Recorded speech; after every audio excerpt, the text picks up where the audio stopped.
स्वर्गात गेल्यावर ज्याला देवाने झुकून मुजरा केला, असा मर्द मराठा शिवबाहून गेला, असा मर्द मराठा शिवबाहून गेला. या भूमीत जन्म घेतलेल्या मुलाला सांगावे लागत नाही की शिवाजी महाराज कोण होते, कारण जन्मदात्याची माती त्यांच्या मनामध्ये शिवरायांचे नाव करून ठेवते. शिव छत्रपती हे नाव भारतातच नव्हे तर संपूर्ण जगाच्या कानाकोपऱ्यात बसरले आहे. शिवछत्रपती हे कोण होते? शिवाजी महाराज नुसते राजेच नव्हे तर एक युग पुरुष होते. त्यांनी प्रजेवर अन्याय अत्याचार करण्याचा चोख बंदोबस्त केला. नेहमी भावनेपेक्षा कर्तव्य श्रेष्ठ मानले, शक्तीपेक्षा युक्तीने कार्य केले. संपूर्ण आयुष्य प्रजेच्या कल्याणासाठी वाहिले.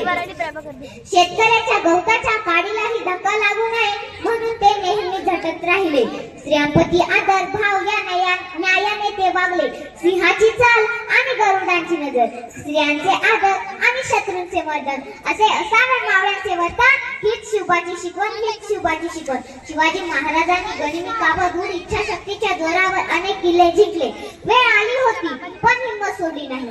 म्हणतात ना, तलवार ही सर्वांच्याच हातात होती, जोर तर सर्वांच्याच मनगटात होता, परंतु बुद्धी व दृढ इच्छाशक्ती फक्त शिवरायांच्या मनात होती. शिवराय म्हणून एक आदर्श राजा, कुशल संघटक, लोक कल्याणकारी राजा, नव्या युगाचा दुर्जनांचा नाश करणारा, अशा शिवरायांना मानाचा मुद्रा, मानाचा मुद्रा. शब्दही पडतील पुरे अशी शिवरायांची कीर्ती, राजा शोभून दिसे या जगती, असे ते शिव छत्रपती राजे असंख्य झाले या जगती. पण शिवबा समान कुणी न जहाल गर्व, एक ची ते शिव छत्रपती, एक होते शिवाजी. भीती नव्हती त्या नाटकाची, चिंता नव्हती परिणामाची, कारण त्यांना साथ होती मावळ्यांची आणि शिकवण होती जिजाऊंची.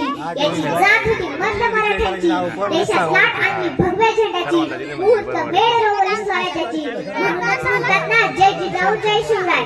शिवरायांनी आपले शौर्य, कल्पकता, संकट, धर्मपालन, स्त्री दक्षिण आदी गुणांनी गेले. अनेक शतके पारतंत्र्यात बुडालेले या स्वराज्याला स्वातंत्र्य मिळवून दिले. शिव छत्रपती म्हणजे जिजाऊंचे पुत्र. शिव छत्रपती म्हणजे व्यक्ती नसून एक विचार आहे आणि अशा या विचारांना घडविण्याचे काम राजमाता जिजाऊंनी केले आहे.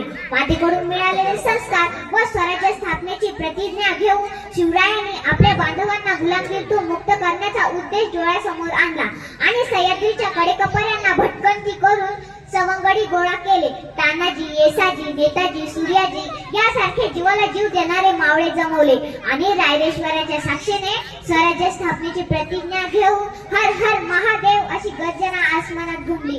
वयाच्या 14व्या वर्षी स्वराज्य स्थापनेच्या प्रवासास सुरुवात केली. जय जिजाऊ जय शिवराय. छत्रपती